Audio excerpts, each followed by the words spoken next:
Assalamualaikum warahmatullahi wabarakatuh.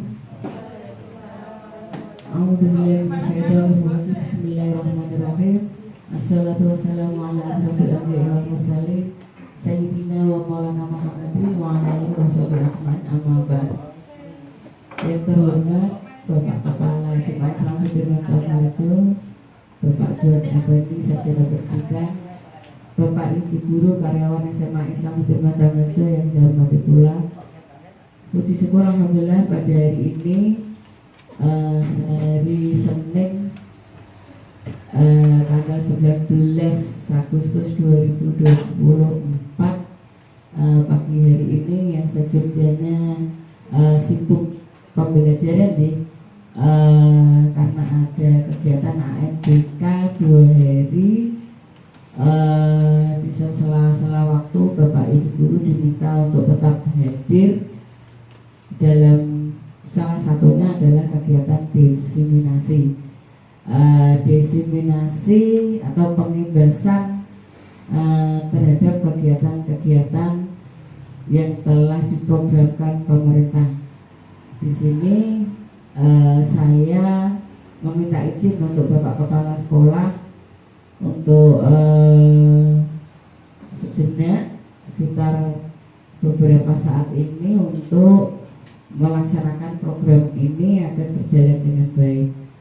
Untuk itu kita buka dengan kegiatan umum kita bersama-sama Habibul Qadr Hadirin Al-Fatihah.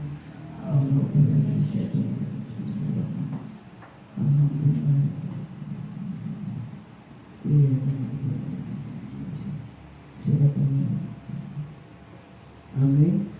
Bapak Ibu yang saya hormati, terkait dengan program ini nanti kita akan juga merencanakan kegiatan-kegiatan yang akan kita praktekkan dalam kegiatan P5 dalam 1 tahun.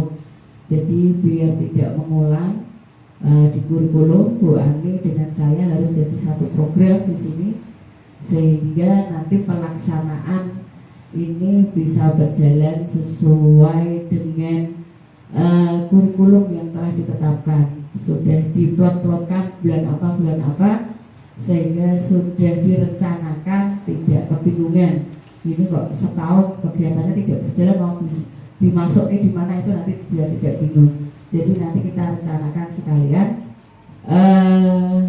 biar nanti imbasnya ke praktek baik ini berjalan dengan baik.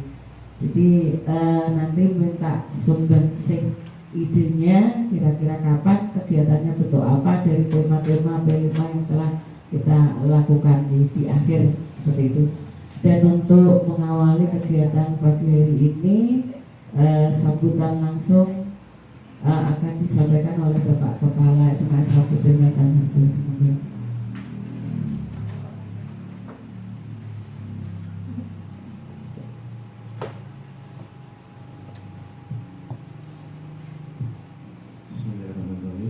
Assalamualaikum warahmatullahi wabarakatuh.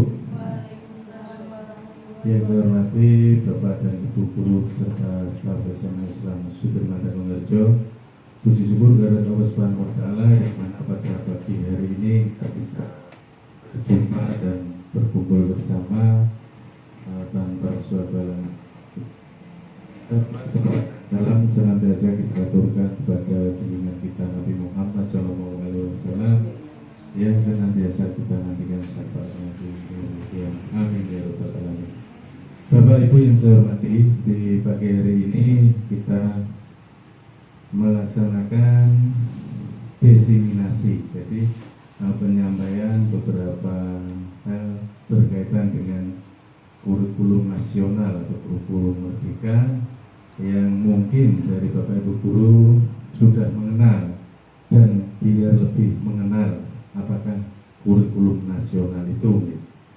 Untuk kegiatan mungkin dari pemerintah yang kaitannya dengan CGP ataupun nanti bisa jadi guru penggerak, ada beberapa hal yang harus dilalui dan dilaksanakan baik dari ibu guru yang menjadi penggerak maupun sekolah yang diambung. Jadi kita semua harus bekerja sama, kompak, biar sekolah kita itu juga tidak ketinggalan dengan berbagai kurikulum dan perkembangannya. Untuk proyek P5 dan sebagainya nanti akan disampaikan oleh Bu Sri Jayati, kemudian sebagai kurikulum doanya dan Bapak Ibu guru yang mengampu juga nanti harus tahu bagaimana cara dan bagaimana kita mengikuti, melaksanakan serta bisa menyampaikan ke siswa-siswi kita kaitannya dengan kurikulum merdeka ini. Jadi tidak lama nanti biar narasumber sekalian Bu Sri Jayati menyampaikan hal-hal apa saja dan kita rencanakan dari kurikulum, kegiatan demi kegiatan yang akan dilaksanakan selama 1 tahun ke depan. Nah, mungkin itu dari saya, kurang lebihnya mohon maaf. Bila itu saya, Assalamualaikum warahmatullahi wabarakatuh. Terima kasih Bapak Ibu, Bapak Ibu yang saya hormati. Ini sebetulnya kegiatan ini saya gabung ya. Jadi pengimbasan terhadap program CGP sekaligus penentuan P5 terkait dengan program KSP. Jadi kebetulan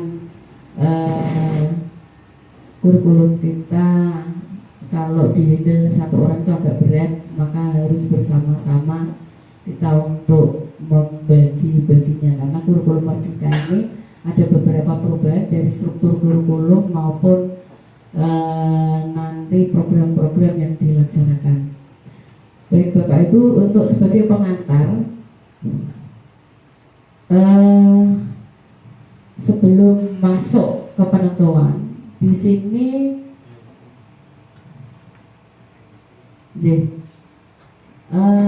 di dalam program pendidikan, jadi sejogjanya pendidikan kita, paradigma yang ada kita harus bisa mengubah dari kurikulum nasional, kurikulum merdeka menjadi kurikulum nasional. Sebetulnya tidak beda jauh ya Bapak Ibu, bahwa pada awalnya ide ini adalah filosofi, berdasarkan filosofi Ki Hajar Dewantara, di mana pembelajaran itu harus berpihak pada murid. Jadi mau kita tuh harus menghamba pada murid, menghamba bukan berarti menyembah ya. Jadi berusaha segala upaya daya untuk mengembangkan, menggali potensi-potensi murid yang ada, mengembangkannya dalam bentuk kegiatan-kegiatan yang terstruktur dalam P5 tema-tema itu. Makanya di situ ada, mungkin yang panjenengan ingat, P5 itu ada satu itu apa buahnya? Berketuhanan dan yang Maha Esa dan berakhlak mulia, ada gotong royong, mandiri, kreatif, inovatif, kemudian ada tema-tema juga yang harus kita selesaikan, diantaranya di situ ketakwaan ya, ada kebinekaan global, kemudian ada lagi namanya ada yang masih ingat mungkin ada 7 tema kalau tidak salah, kewirausahaan, ada teknologi inovasi ya, kemudian ada lagi kearifan lokal dan lainnya, itu ada 7 mana-mana yang sudah kita gali di kurikulum merdeka untuk kita kembangkan di kurikulum nasional ini. Jadi pendidikan bukan hanya transfer pengetahuan, tetapi juga di situ mencakup karakter dan pengembangan potensi kita dan potensi murid kita, dan potensi murid akan berkembang pesat jikalau lingkungannya positif, lingkungan itu baik, praktek-praktek budaya baik itu dilaksanakan, imbas kebiasaan baik kita praktekkan. Kemudian dan itu juga tertuang di dalam visi kita yang kemarin baca di hari sebelumnya di atas, yang ditunggu oleh Ibu Alma. Bu Ani juga terlibat kemarin, bahwa visi kita itu terciptanya peserta didik yang berakhlakul, yang cerdas, terampil dan berakhlakul karimah. Dan alhamdulillah setelah dibedah kemarin tidak ada perubahan, sudah mewakili dari profil karakter profil pelajar Pancasila. Jadi visi kita sudah sesuai dengan yang dituangkan di dalam kurikulum Merdeka. Ternyata di program TGP ini dengan kurikulum yang dilaksanakan sekolah harus seiring. Jadi saya harus bekerja sama dengan Bu Ani dalam mewujudkan tugas maupun membedah kurikulum. Jadi nantinya pada saat pengisian dokumen 1 itu sudah melalui analisis SWOT, sudah menjadi satu dokumen tidak. Kalau kemarin langsung saya buat dengan analisa saya sendiri, saya cut off gitu ya, upload copy tempel. Nah ini harus disesuaikan dengan kondisi sekolah masing-masing, dan ini seiring dengan program pemerintah.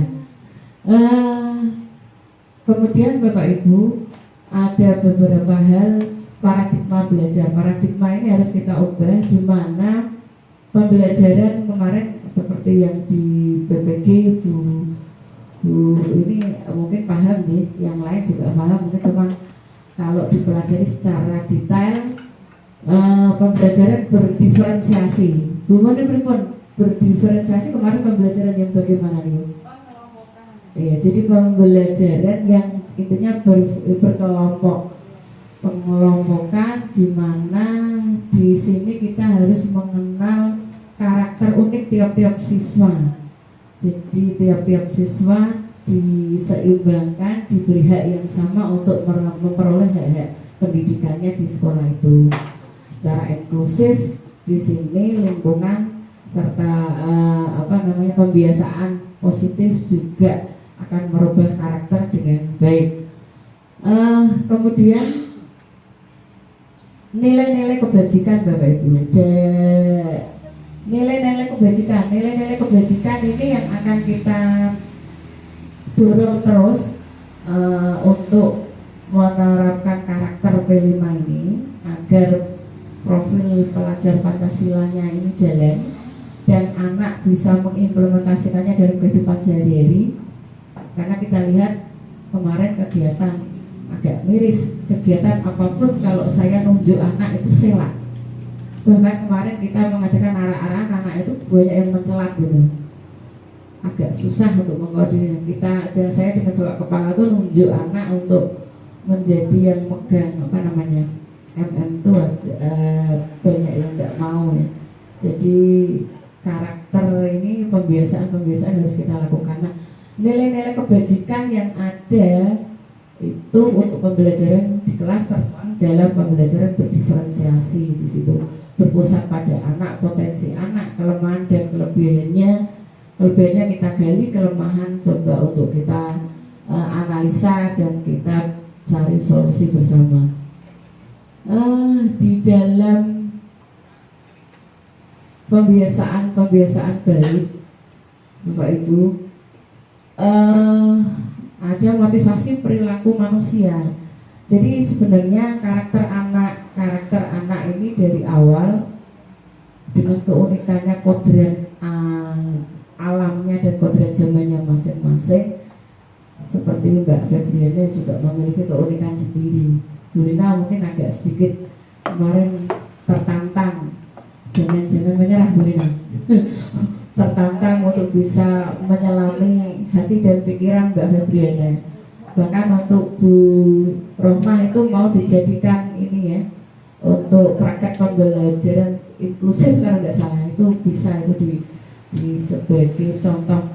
Berarti sekolah kita menerima segala keunikan anak, jadi kita tidak membeda-bedakan. Itu sudah implementasinya sudah kita lakukan ya Bapak Ibu. Di dalam motif perilaku manusia, kadang-kadang siswa kita itu atau diri kita sendiri memiliki beberapa motivasi dalam berperilaku. Contoh kehadiran kita kadang hati hadir tepat waktu, mungkin motivasinya apa gitu. Itu kita gali dulu keunikan itu. Jadi untuk menyelami permasalahan yang ada, untuk kita cari solusi bersama. Mungkin contoh permasalahan berarti berangkatnya telat, mungkin karena pengen hadir tepat waktu terus.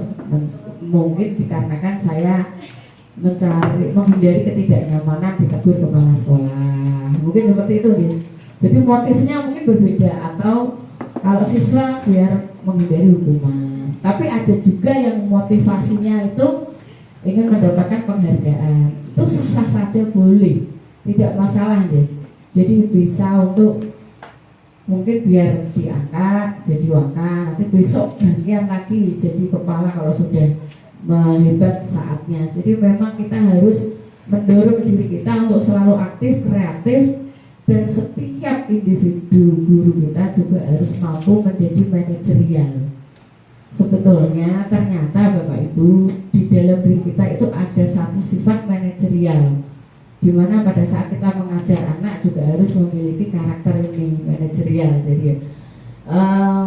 Jadi motivasinya mungkin berbeda pada saat, atau mungkin karena merasa sudah seperti Bu Siti, mungkin kan sudah saking seniornya mengerti tentang memahami kesulitan mendirikan sekolah, mempertahankan, sehingga beliau sudah tertanam di hati beliau, pikiran beliau bahwa saya harus berangkat pagi, aktif, karena dorongan tanggung jawab. Mungkin ya, secara spiritual mungkin ada motivasi sendiri, itu masing-masing berbeda, dan itu proses, tidak bisa disalahkan, tapi harus tetap berkembang untuk menjadi lebih baik. Seperti itu. Itu motivasi perilaku ada 3 di sini nih. Jadi karena ketidaknyamanan, menghindari, biar gak dihukum, biar gak ditegur, biar gak dipeloroi Pak Kepala, itu mungkin motivasinya bisa itu. Bisa untuk mendapatkan imbalan penghargaan, siswa pun sama, biar gak dihukum gitu. Kemudian menghargai diri sendiri dengan nilai-nilai yang dia percaya, nilai keagamaan. Mungkin bahwa tepat waktu atau taat pada pimpinan bentuk ibadah seumpama. Karena itu keyakinan di hati, keimanan, sudah dipercaya, menghargai diri sendiri, sehingga itu menjadi motivasi. Ini yang sulit kita lakukan, tapi insya Allah kita bisa. Untuk perkembangan sekolah ini Bapak Ibu. Jadi mohon maaf, ini saya tidak menggurui ini di sini karena praktek baik nih, praktek baik diawali sebelum terjun kita ke pembentukan jadwal B5. Tapi ini diawali saya nimbrung dulu di sini untuk mengawali kegiatan ini. Kemudian keyakinan kelasnya, Bapak Ibu, kadang kalau kita berpikir kenapa siswa seperti itu, motivasinya apa, kemudian keyakinan yang dia miliki apa. Nah, kita pun sama, kalau di kelas disebut keyakinan kelas Bapak Ibu. Keyakinan kelas ini berguna pada saat kita melakukan sebuah kesalahan. Tinggal keyakinannya seperti apa, siswa pun sama. Keyakinan diri, keyakinan, kalau siswa berarti keyakinan kelas, kalau kita berarti keyakinan diri. Dari keyakinan ini bersifat abstrak karena tidak bisa kita lihat di hati dan pikiran sih, merupakan pernyataan universal secara umum, definisinya panjang, kemudian positif, pernyataan positif, mudah diingat dan sesuai kondisi kelas dan sekolah untuk bisa diterapkan dalam membuat kegiatan.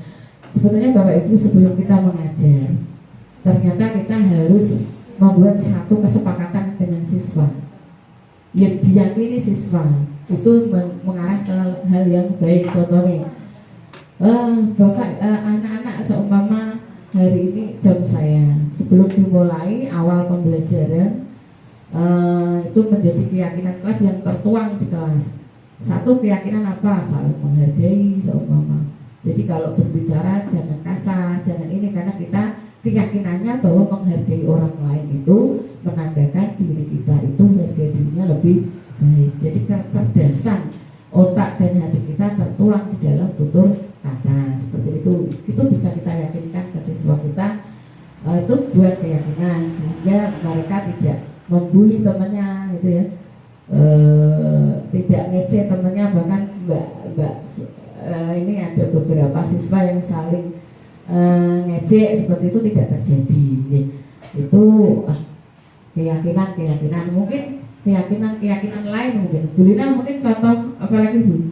Keyakinan kelas saling menghargai, kemudian disiplin ya, tanggung jawab, itu hal-hal bisa kita tuangkan di kelas. Atau kalau di BK kita itu tertuang di dalam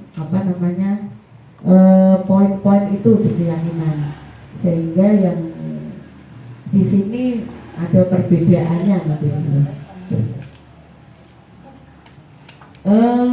kemudian Bapak Ibu,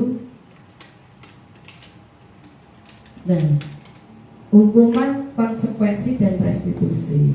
Setelah keyakinan, nilai-nilai yang kita yakini kebenarannya, kita akan mengenal yang namanya hukuman, konsekuensi, dan restitusi.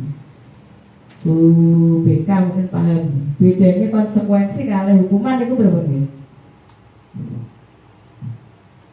Kalau hukuman itu mengarah ke peraturan, pelanggaran aturan yang telah disepakati, yang sudah tertuang di sekolah, sedangkan konsekuensi itu larinya bisa ke hukuman, tanggung jawab karena melakukan hal negatif. Tapi kalau restitusi ini beda Bapak Ibu. Restitusi itu memperbaiki kesalahan. Jadi siswa atau diri kita itu, terutama siswa, diberi kesempatan untuk memperbaiki kesalahannya. Itu bentuk restitusi, bukan bentuk hukuman.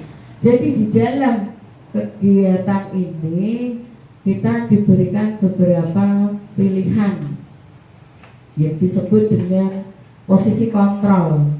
Itu ada beberapa Bapak Ibu. Satu, kadang kita menjadi penghukum. Nah, jadi biasanya BK siswa itu penghukum Bapak Ibu. Jadi ternyata kita itu sebagai pendidik tidak hanya satu peran kontrol, satu penghukum. Kalau penghukum biasanya kalau Mbak penghukum itu kira-kira intonasi ngomongnya berbeda. Gitu. Beras, mata menyala, itu penghukum. Itu berarti dia posisinya sebagai penghukum. Kata-kata yang muncul kadang seperti apa, Mbak Bu Ervina ya? Kata-kata yang muncul yang diucapkan biasanya kalau anak telat, seumpama contohnya.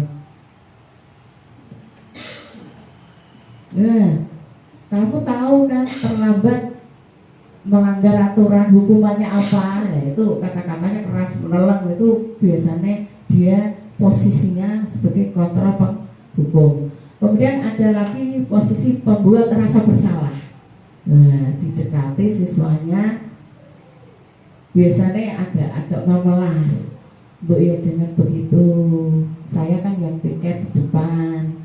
Nanti kalau saya ditegur Pak Kepala bagaimana, kamu gak kasihan sama ibu? Kan tanggung jawab saya. Itu membentuk rasa bersalah. Itu ada guru yang posisi kontrolnya sebagai membuat rasa bersalah. Kemudian teman, dirangkul, didekati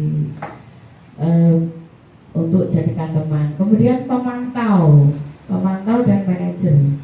Pemantau ini ngamati, menegakkan aturan-aturan itu pemantau. Kemudian manajer itu dia memimpin. Jadi yang baik itu sebetulnya apa Bapak Ibu? Posisi yang baik dari kelima ini adalah posisi manajer.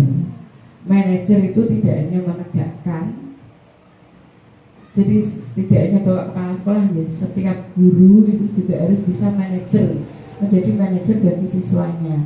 Jadi memberitahu tentang bagaimana dia berbuat salah, kemudian bagaimana dia cara mengakui kesalahannya, alasannya apa, kemudian dicoba untuk apakah dia mau bertanggung jawab. Bukan kita memberi solusi, tapi mencoba mereka dipancing untuk mencari solusi sendiri, seperti itu.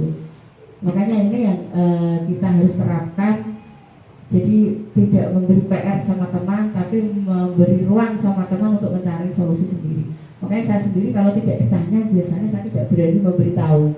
Jadi maaf ya Bu Yani, kadang kalau tidak ditanya, saya itu tidak berani memberitahu. Karena apa?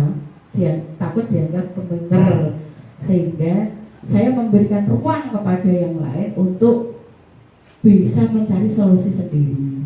Berarti kalau tidak bertanya, saya nggak anggap sudah mampu seperti itu, dengan kreativitasnya sendiri, tidak harus persis sama dengan yang sudah ada. Jadi itu kuncinya bagaimana untuk berbuat kreativitas dan berinovasi sendiri-sendiri, dan saya sangat menghargai itu untuk siswa maupun Bapak rekan sejawat, untuk Bapak Ibu guru rekan sejawat untuk bisa berkreasi inovasi sendiri tanpa campur tangan teman, kecuali kita digandeng untuk mencari solusi bersama. Jadi memberikan ruang untuk bisa itu namanya restitusi nih, memperbaiki keadaan. Itu Bapak Ibu. Nah, di dalam restitusi sendiri di situ adalah saya sudah mempraktekkan dengan siswa kemarin. Oh, ternyata setelah dipraktekkan ternyata benar, ini restitusi yang harus kita yakini, itu harus kita terapkan. Jadi dengan nilai-nilai positif, sehingga kita bisa menyimpulkan Bapak Ibu di awal tadi, kita harus mengubah paradigma belajar kita, kemudian paradigma tentang pengetahuan pendidikan kita menurut KHD, kemudian juga nilai-nilai kebajikan itu harus kita jadikan, setelah itu kita jadikan pembiasaan sehari-hari. Ini yang harus kita yakini bersama Bapak Ibu. Kalau pagi saya mohon anak siswa itu dibiasakan tegur sapa dengan kita, senyum, sapa, salam, walaupun kita semangkel apapun dari rumah, sama rekan, sama murid, jangan dibiarkan. Itu terbiasa nanti. Kalau berdepan wajah kita berdepan terus. Dan saya mempraktekannya, mencoba seberat sepahit apapun untuk tersenyum sama anak. Kemudian salim, sapa. Kalau perlu dibiasakan baju. Saya itu ingin menertibkan bajunya itu agak berat selaku kesiswaan. Kalau sendirian tanpa diikuti Bapak Ibu guru. Di kelas saya dulu, pokoknya setiap pembelajaran kalau baju tidak masuk jangan keluar.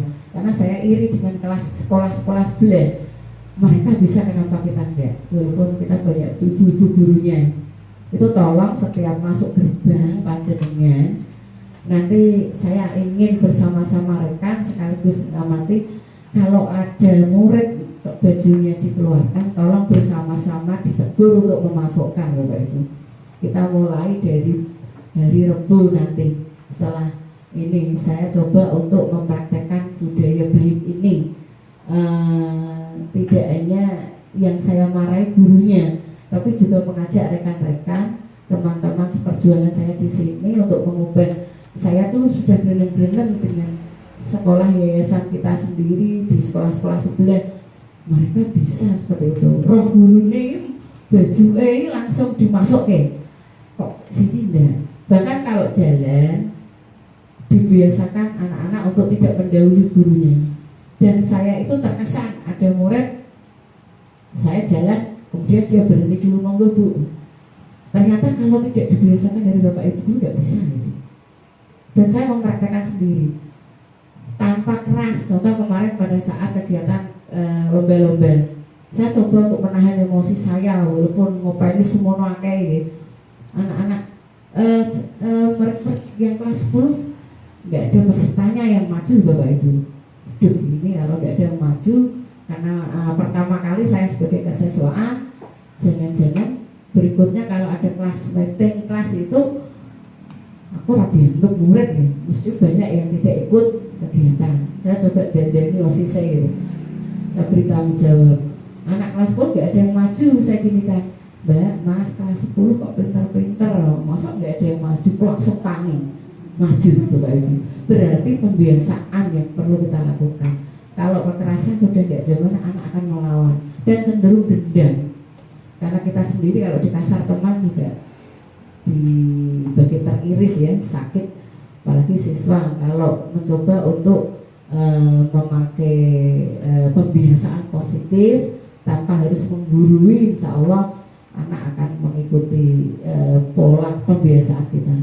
Insya Allah guru kalau kita menjadi sosok yang pada saat ada siswa kok dia berubah diri kita, oh berarti kita sudah melakukan praktek itu. Contoh baju, ono buat ibu, kalau belum bisa berarti saya belum bisa mendisiplinkan anak itu.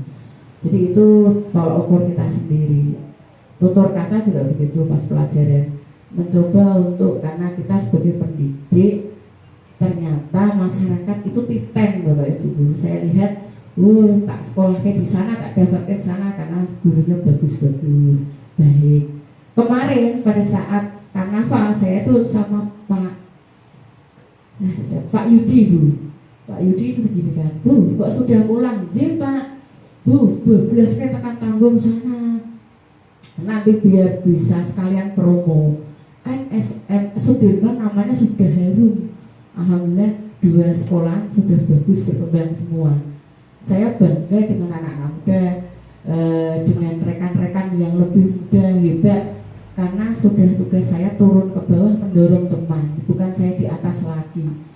Karena usia, karena saya biar tukar pengalaman, bergantian peran.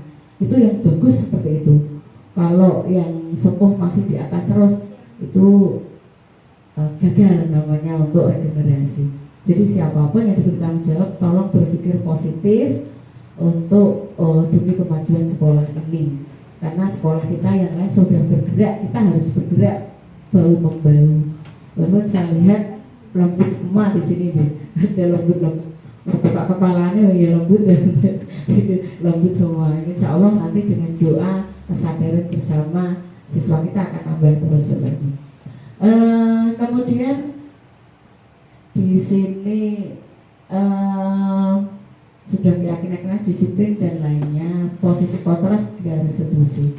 Jadi ini adalah rangkaian-rangkaian untuk mensukseskan pembelajaran sesuai visi sekolah kita, Bapak Ibu.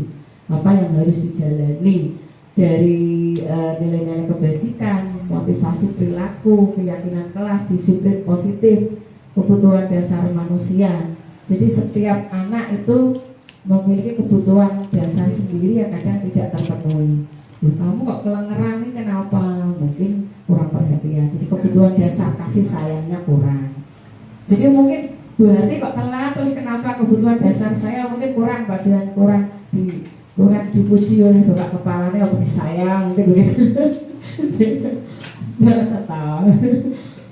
Senyumnya bapak kepala pelit sedikit ya. Kemudian posisi kontrol serta restitusi. Restitusi itu memberi ruang kepada kita untuk berkreasi, memperbaiki hal-hal yang kurang baik atau kelemahan kita.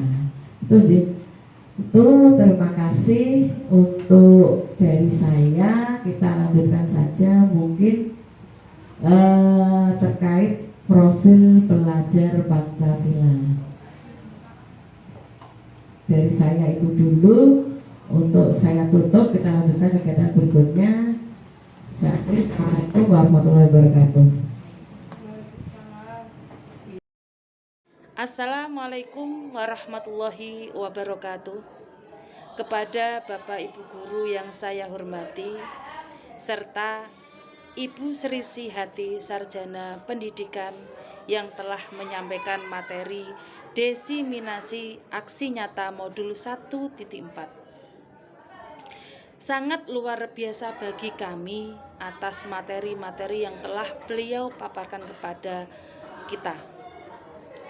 Semoga materi-materi yang telah disampaikan dapat menjadi acuan bagi kita dalam belajar mengajar di SMA Islam Sudirman Tanggung Harjo ini. Semoga dapat bersinergi antara guru dan murid. Dan tentunya SMA Islam Sudirman Tanggung Harjo ini lebih maju dan lebih unggul. Terima kasih.